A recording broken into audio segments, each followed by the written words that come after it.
Hello everyone, hope you're having a fantastic day and welcome to Unsorted Horror by Mike Klubnika? I still don't know how to pronounce their last name, and I don't think I've ever been told how to pronounce it properly. I'll just assume I'm doing it right or wrong and move forward from there. But it's by the same developer who made Concrete Tremor, Unsorted VHS, The Other Side, Carbon Steel, and Control Room Alpha. He released this one, Unsorted Horror, released on itch.io and on Steam, free to play too, link in the description down below. You can get this for free on Steam. Genuinely, and I want to make this like first, clear and all that. I love this guy's stuff. 5 games being put in this, but actually we'll just get into it so you guys can see what I'm talking about, and I'll explain while on the move. Unsorted Horror is a collection of experimental first-person horror games. Most of the games are very short, 10 to 15 minutes, and are designed to be played through in one sitting. They do not feature save mechanics, and longer titles that feature save mechanics will be marked with a disc icon. The presentation of this game, I already launched it and checked it out, and played, or replayed, one of the games. You'll know what I mean. But one thing I will say, like, right off the get-go, is I love the presentation in this. It reminds me of, like, the DreadX collection kind of stuff, but honestly, more simplistic, more minimalistic, but in a way that I, personally, can more appreciate. Like, it's not flashy, it's not trying to do anything other than be a very basic, you'll see here. We have The Other Side. I played this already. I'll maybe put links to the videos of every time I play these games for those unfamiliar, so up above, it will be the video where I played this game already. You should check it out. I won't inspect that either. You'll see the video when you check the note up above. Control Room Alpha, I replayed. Again, I have this in, I think, a dual video. Link in the above if I can do that in rapid succession. Carbon Steel, also great. Concrete Tremor was different, more, I think, storytelling, even if it was subtle storytelling, was different, if I'm remembering properly. Was the one where you play, where it was like playing, you're playing a board game on a rooftop? I can't remember. And Tartarus Engine is the one I believe is exclusive to this one that's a new release, so this is what we'll be playing, specifically. Just look at this kind of present. It has its own 3D disc case. Okay, so Tartarus Engine 2023. Tartarus Engine is a short horror game about a monumental computer designed for imitating eternal torment. You play as a technician in a group of people that set out to tap into the vulnerability in the machine. And it's 10 to 5 minutes, atmospheric environments. Yeah. And then when we open this up to play it, oh, look at that! Look at that! And it goes into like a CD-ROM drive. Actually, wait, at that point, the game will open in a new instance. Yeah, actually, that means I have to change the recording afterwards, so... Yeah, hang on. I have to manually change it myself. Unless I was recording my desktop. Just like an FYI for people that don't know how YouTubers do things. So I'll treat it like I'm a streamer, basically, and doing things in real time. But here we go. Tartarus Engine, created by Mike. And OST by Jabu, of course. Of course. Something based on Torment, though. Well, just glad to get into it. I don't play too many horror games, and I'm going to be playing a lot of furry games, so, I mean, I'm going to get all the good horror games that I do find out. And there's one that was like a Backrooms game I gotta possibly try out too. As far beneath Hades as heaven is above earth. Wait, what?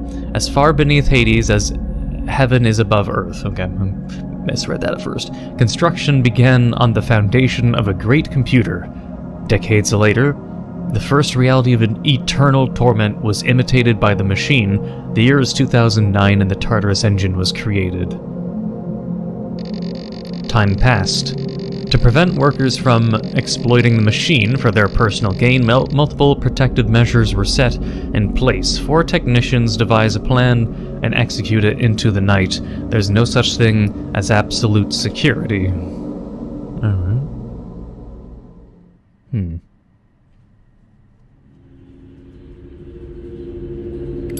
Getting more and more games with actual, like, NPCs being shoved in rather than you just being like...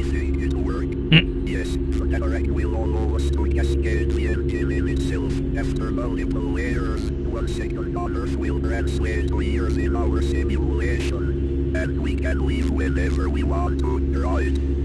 Of course. Of course. What's the time? 46. We're cutting it close, but we should have enough time. Steve is going to pull the power at midnight. Once the engine automatically reboots, the inmates will be thrown into stasis. It should give us maximum power output, hopefully. Interesting. I hope I'll be able to push many buttons addictingly.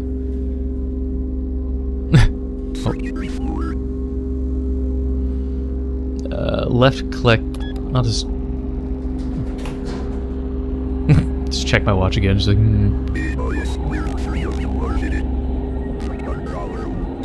Sir.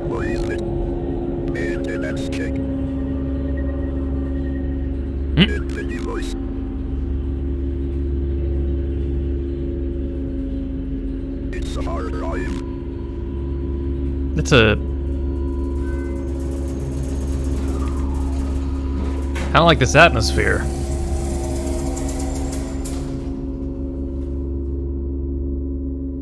Did he buy it? That was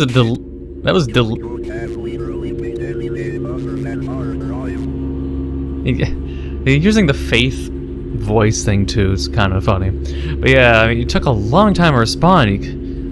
You used so many big words and you couldn't think of anything better than hard drive on the spot. Guess he's not good dealing with making witty or quick responses under pressure.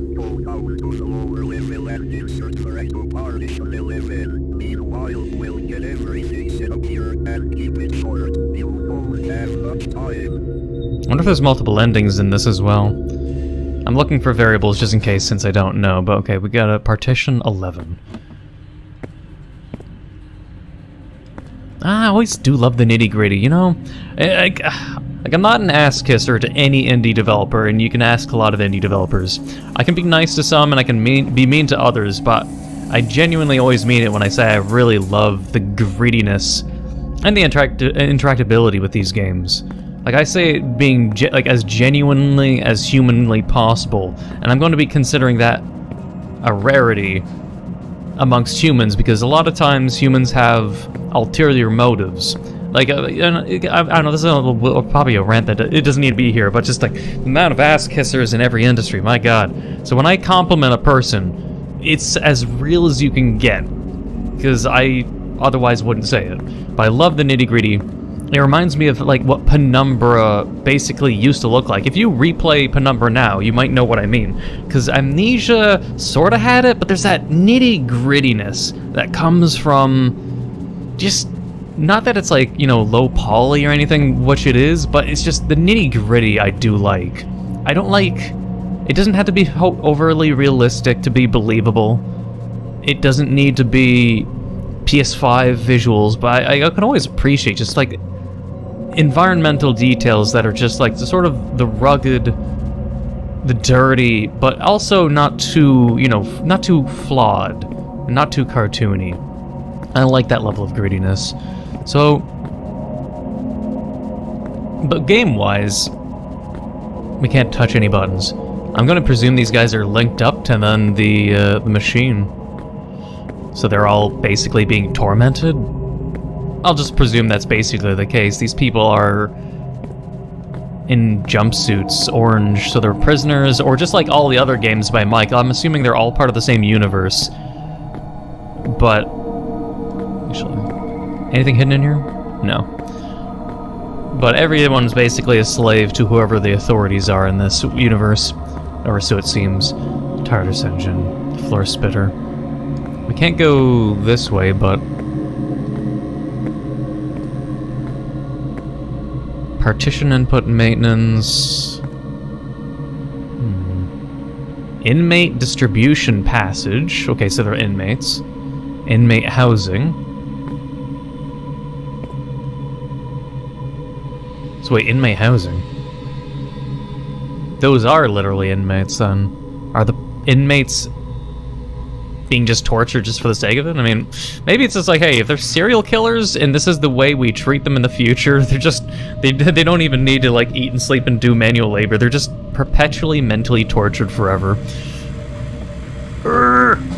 I like that face. But I'll get more serious in the game too, of course. The nitty-gritty hasn't started yet. Latch.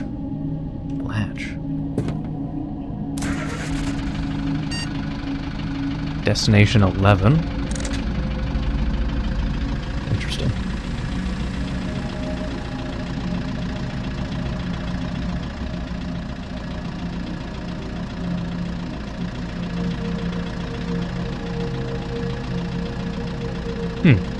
But yeah, I won't ramble anymore. People don't have to worry about that. I do like sharing some kind of commentary and sometimes wisdom or my thoughts, but I'll stick with the game now. Ooh. It's more detailed than usual with the kind of outside environments. Very large, very big. Makes me think of Black Mesa, sort of. Remember, you have to make it back by midnight. Oh! By the time I've been rambling, oh! Oh no. The clock's probably been running the entire time. We'll try to play it without losing, first and foremost, if possible. Because I've been consuming time as is, unless time has been frozen up until this moment. Latch, though. Wait. Oh, wait. Here. Okay, it stopped automatically. I thought I'd have to stop myself. Drop with Q.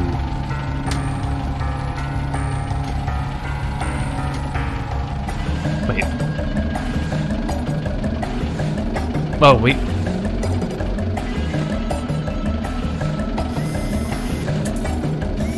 I like they just throw you into it, but then you're like, oh, okay, this is a puzzle now. Partition. Like we have to. The puzzle is basically figuring out.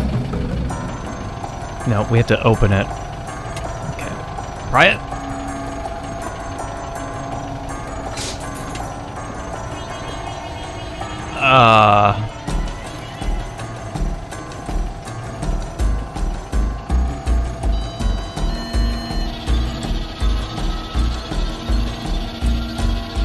Interesting.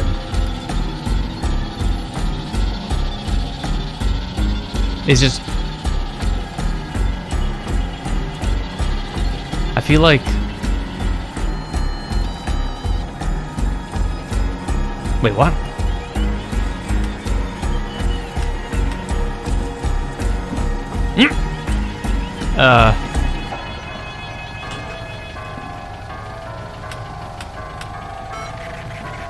I'm done here, time to head back. That's it. Alright.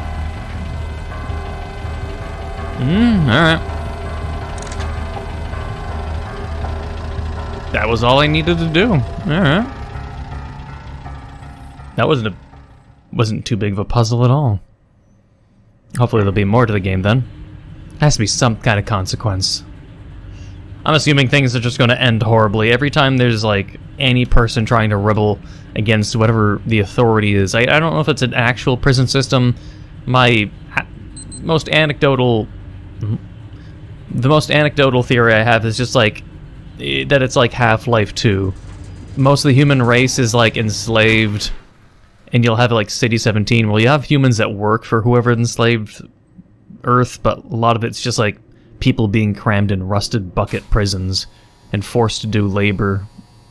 Is at least what I'm assuming a lot of the areas around the world are. Because you have some areas where the voices sound foreign, European.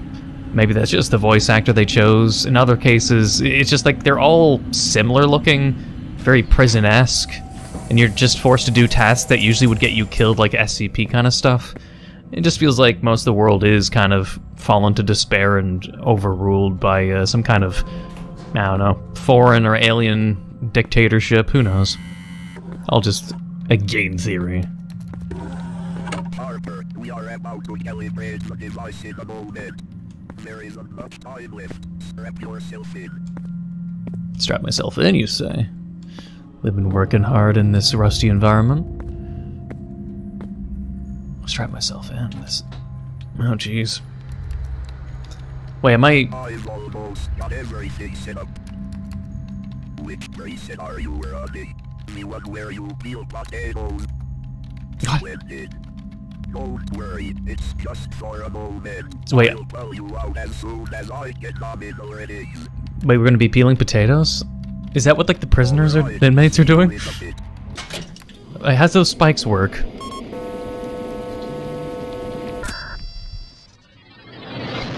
Huh. Uh-oh. Inmates are stuck in a claustrophobic room. They managed to translate the nature of consciousness into mathematics and recreated in a digital interface, yet they use it for this. What even is this? Redundant tasks to force discipline on you and punishment. So we're not even trying to do the simulation, we just injected... I wanted to peel the potatoes. Alright. Mike, why didn't you add a potato peeling simulator? The image is clear. Good. I'm setting up the cascade preset now. I wanted a potato peeling simulator, Mike. Update the game.